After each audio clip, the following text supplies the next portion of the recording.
As the coronavirus spreads further throughout the world, the global economy is facing increasing downturn pressure.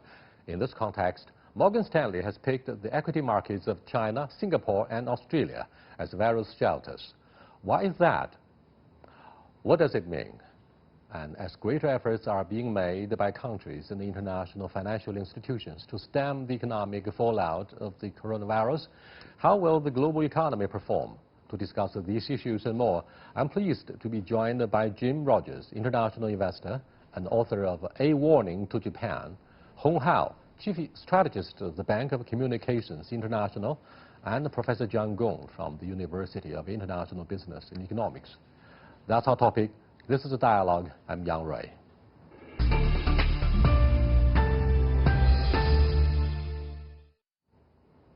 Jim, Morgan Stanley stated the view that the equity markets of China can now provide shelter for the outbreak. Do you agree?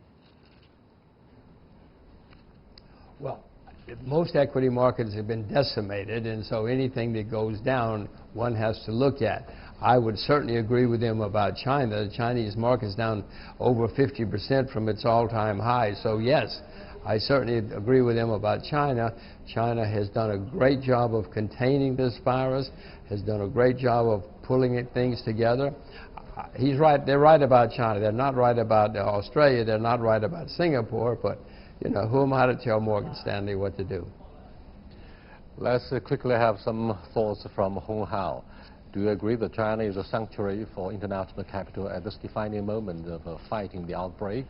And what do you think of the future of Singapore and Australia in this area?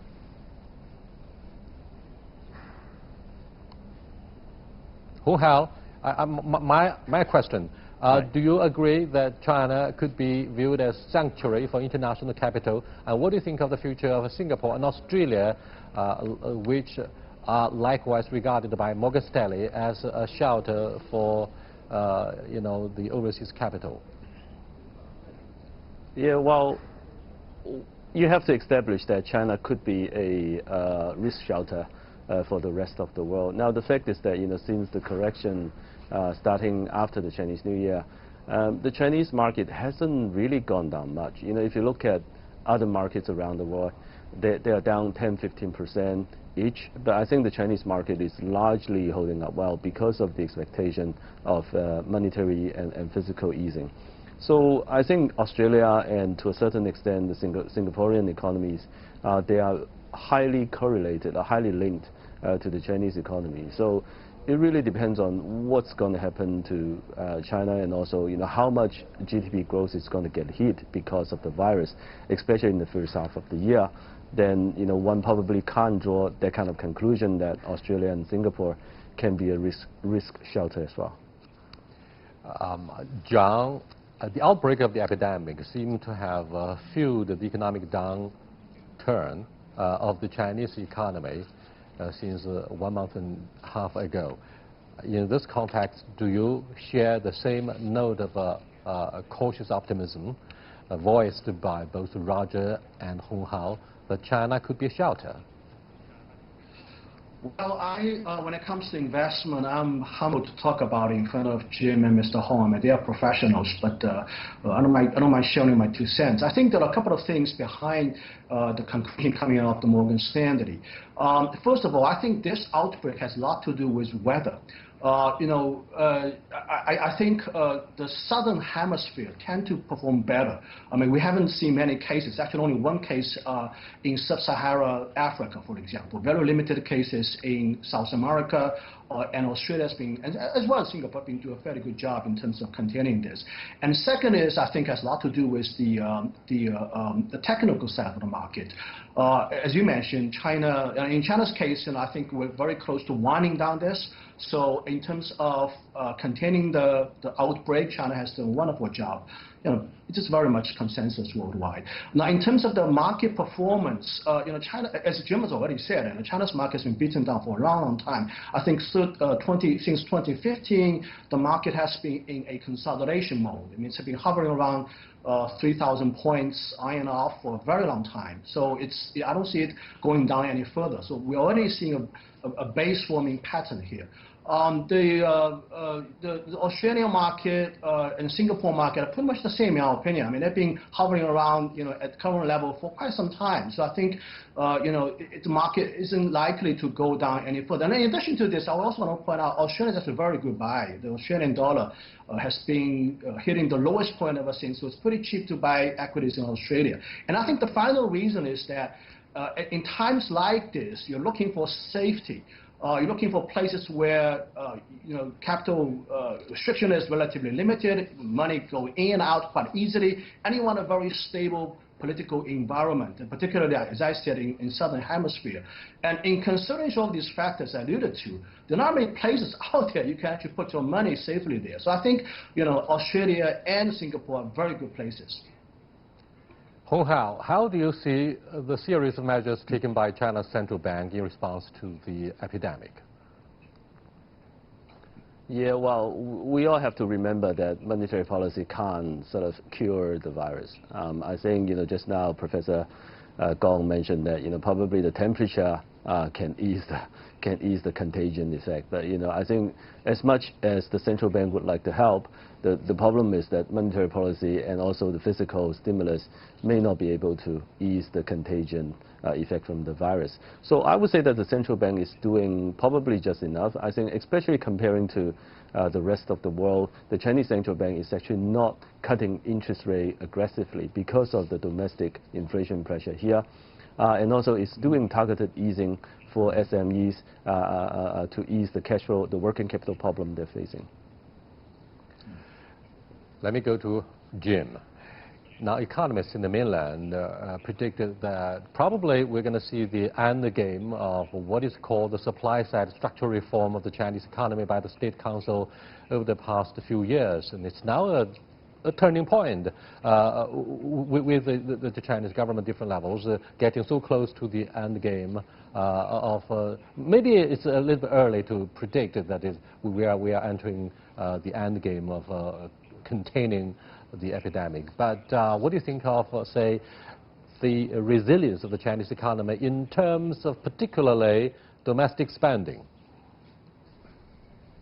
Well, China's economy is going to be more resilient because, first of all, the Chinese government has already said we're going to spend a lot of money, and everything has been beaten down a lot, so there's just a bounce, if nothing else. But obviously, China's a great trading nation now, and you have to worry about the rest of the world. If Europe and America and Japan don't recover, then that's not going to help China at all. But the Chinese government does have more money, more reserves than most countries. America is the largest debtor nation in the history of the world. China still has enough reserves that they can spend, and they have decided to spend. So I would certainly have more optimism about China than many other countries in the world in 2020. Hong Hao, as the world's second largest economy with the highest trade volume, how important is China's resumption of work and production for the global economy? Yeah, I think it's extremely important. I think now the government is trying to strike a balance between letting people to go back to work, but at the same time, the risk of a relapse of a virus contagion. It's very difficult to put a probability or put a price on, people's life on this. We've seen some examples when, people go back to work and, there are cases of a virus outbreak within the factories. But then there's some cities such as Shanghai and Hangzhou seems to be managing well as well. So it's sort of a delicate balance, to strike. But I think for now, because the first quarter for the Chinese economy is basically a complete write-off. I think most of the cities are seeing a 50% capacity utilization rate, and it could be higher. So I think, because during the months of February, the Chinese government executed a draconian measure to lock down many virus contagion cities. So now I think it's probably time to ease the measure and slowly let people to get back to work, increase capacity utilization, increase production, and also, that would help support the rest of the world as well. John, China is facing what we call the import of infections from other parts of the world instead of seeing a surge of whatever kind in domestic hospitals. So let's look at other negative aspects. Let's look at the travel restrictions, cinema closures, and a very difficult resumption of small and medium-sized enterprises. And a lot of them find it very difficult to resume the business operations simply because of the short supply and the disruption of supply chain in whatever sense you may imagine. So what do you think of the midterm resumption of the Chinese economy? Well, I think we're doing the best we can. We are gradually resume production. We are gradually opening up stores. I heard stories in Shanghai, for example. Customers are coming back to stores. They're coming out on the streets. They start to shop. It's all very good signs. But as Mr. Hong said, that it's a very delicate balance, and you're bound to see cases like this. That cases, infection breaks out among the open factories, and I don't think we should be deterred by that. I mean, this is an event with a probability 1. I mean, somewhere there got to be places like this, happening. So the issue is to contain it, to combat it, and take right measures to isolate a breakout like this. Now, I think we also need to be we also need to keep in mind that as this thing is spreading around the world, we have to be very cautious about coming back again. The SARS experience did have that. I mean, we had 2 peaks in 2003 when SARS broke out. One pretty much happened in Guangdong province, and the second one pretty much happened in Beijing. Now, the first peak in this case is in China, no doubt about it.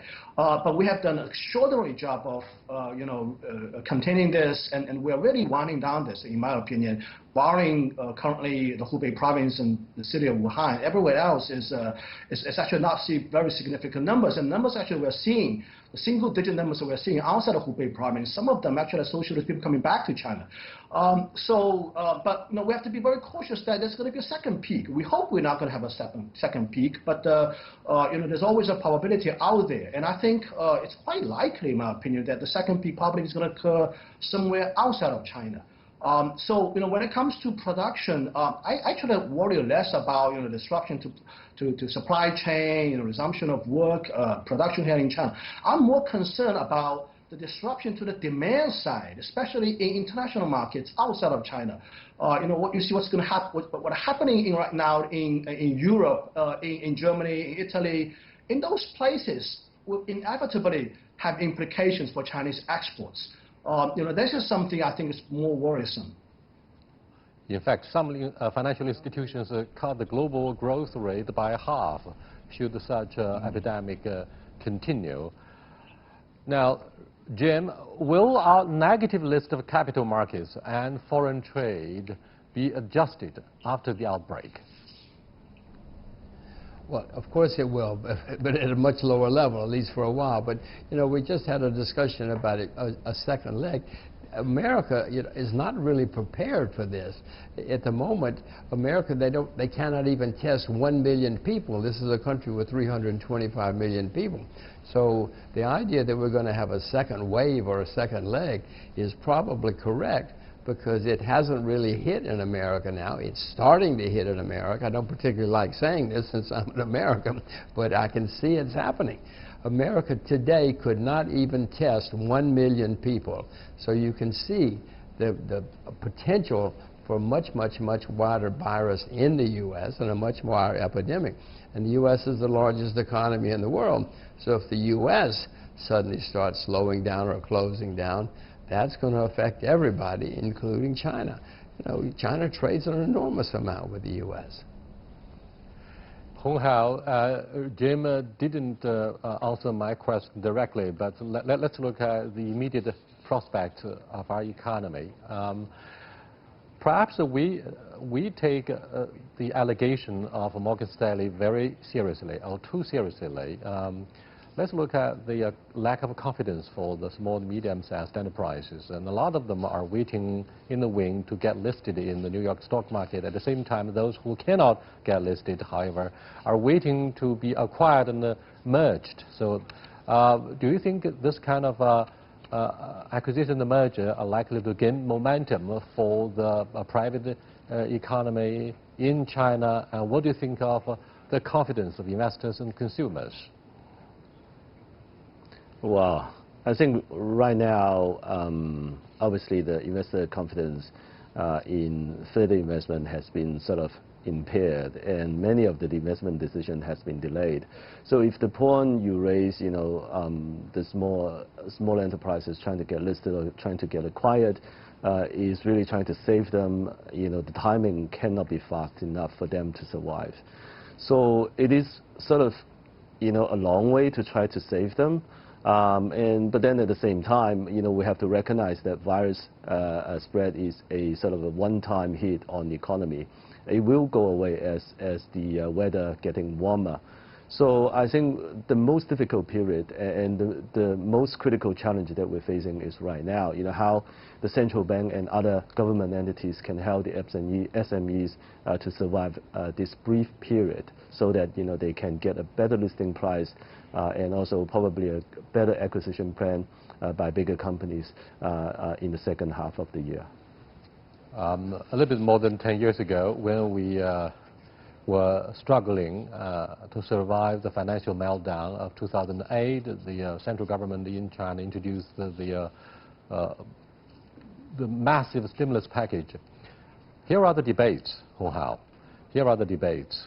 Now, given the unprecedented amount of domestic savings, and some economists predicted that it's a little bit too early to say that deleveraging will be proved wrong.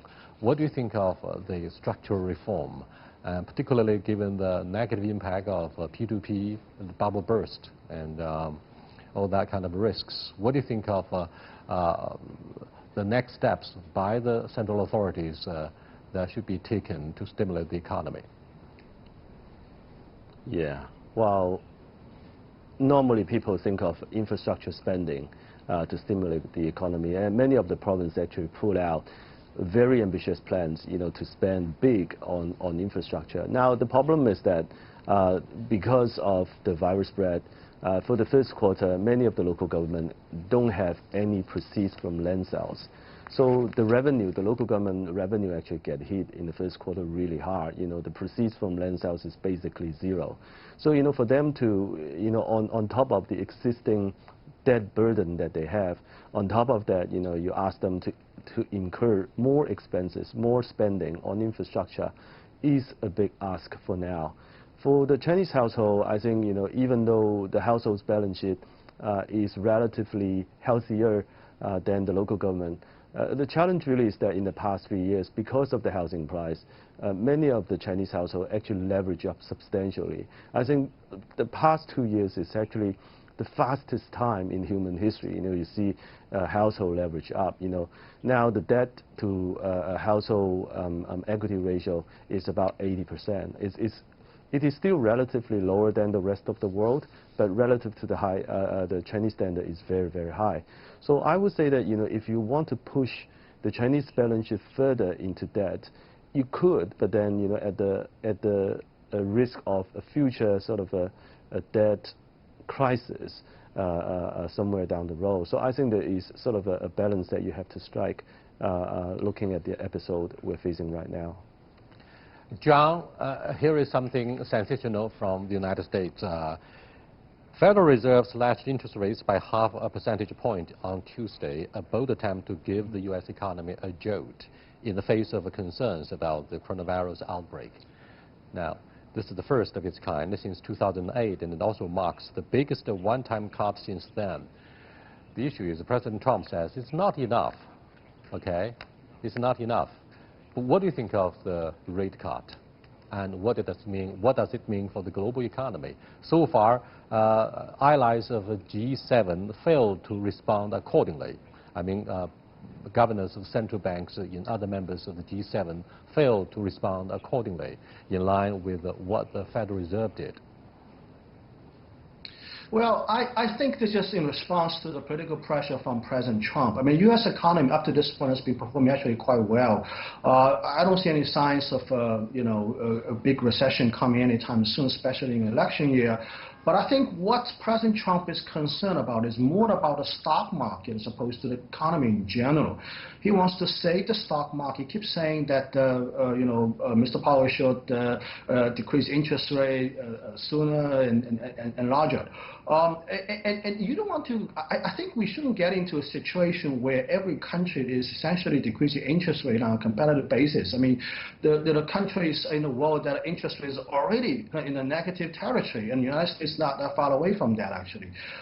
It's good that China hasn't been doing this. I actually more proposing or advocating fiscal policy as opposed to this type of monetary policy. Fiscal policy, public expenditure is precisely used for a moment like this, when in face of a temporary shock to the system. The government needs to step in. And Mr. Hong talked about the problem associated with debt level, associated with and the revenue problem associated with local governments.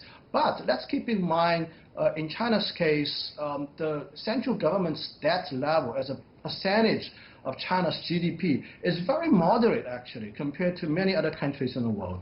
And I think it's precisely this kind of this moment that the central government needs to step in and introduce some kind of a stimulus package to spur the economy. If you don't use fiscal policy right now, what time do you use it, right? I mean, this is a temporary shock. It's going to go away, and it's precisely the time that the government should step in. Hong Hao, let's look at what Jerome Powell, the chairman of the Federal Reserve, said. Now, although the fundamentals of the U.S. economy remain strong, Hong Hao, the coronavirus poses evolving risks to economic activity, the central bank said in a statement, and Federal Reserve Chairman Jerome Powell echoed the sentiment during the subsequent press conference Tuesday. What do you think of the considerations of the Governor Powell? Yeah, well, I think they can basically learn from the Chinese experience. The virus is really having a very severe impact on the first quarter GDP here in China because of the restriction on activities, economic activities, and also the impairment of investor confidence. I think the same sort of lessons can be learned by the U.S. as well, in the sense that, once the virus outbreak started, I think it's basically happening already. It's a little difficult to use the monetary policy to combat, what's going to happen. So, once people stay at home, not going to work, once the factory slows down and people delay their investment decision, and also, once people stay at home and consume less, the impact on the economy can be quite obvious. Jim, what do you think of the latest moves of the Federal Reserve and the Central Bank of the United States threatens to further slash the rates? What kind of impact will it deliver? They probably will cut rates again, but it's absurd. It's not going to do any good. If you can go from 1% to 0.5%, you think people are going to, first of all, it's not going to cure the virus, and second of all, very few people, if anybody, are going to change their spending plans.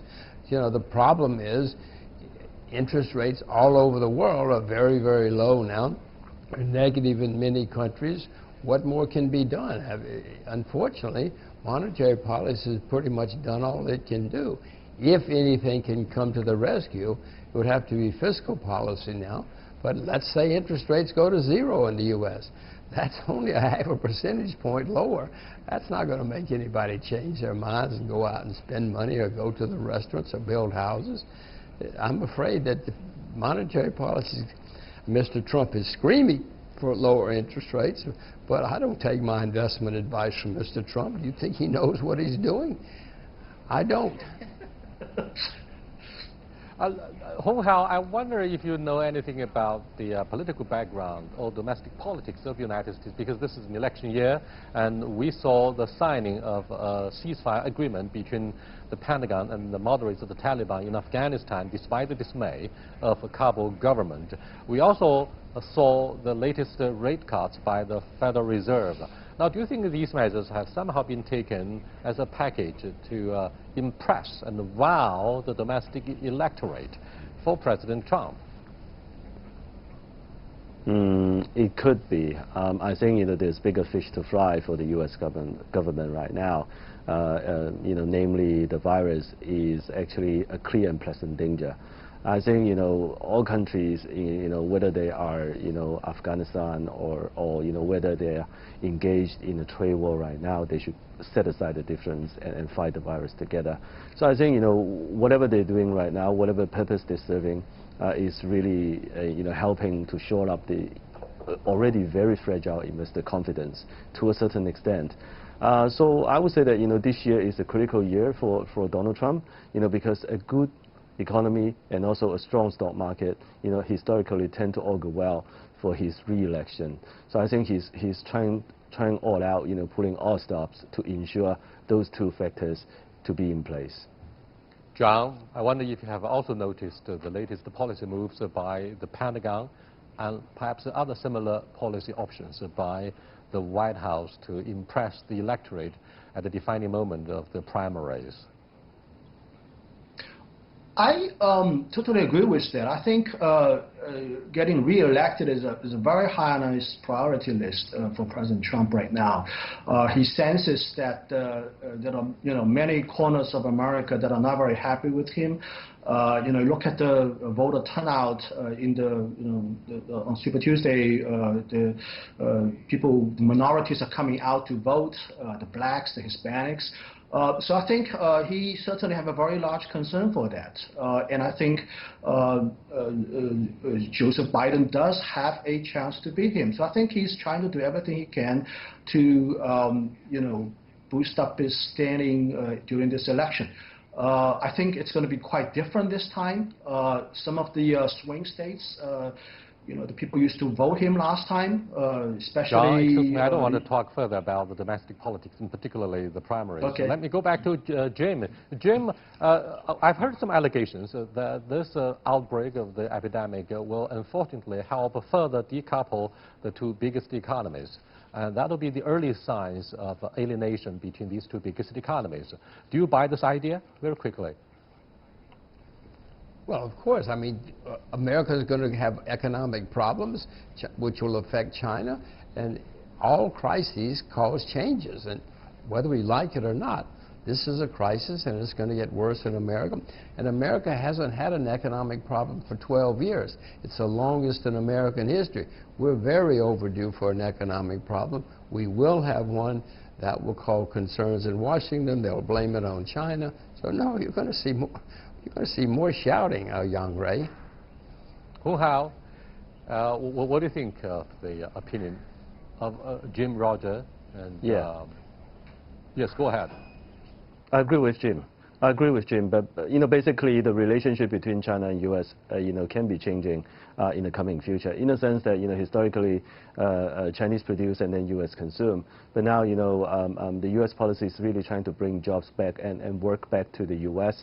while China is growing into a very large and substantial domestic consumption-driven economy. So I think China can import more in the future, and the U.S. can produce more. And that way, the trade balance between the two countries and also the supply chain relationship between the two countries will be changing in the coming future. All others, economists say that the impact of the epidemic outbreak may well change the behavior and business patterns of many enterprises. That could be an opportunity in the moment of crisis. Until next time, goodbye.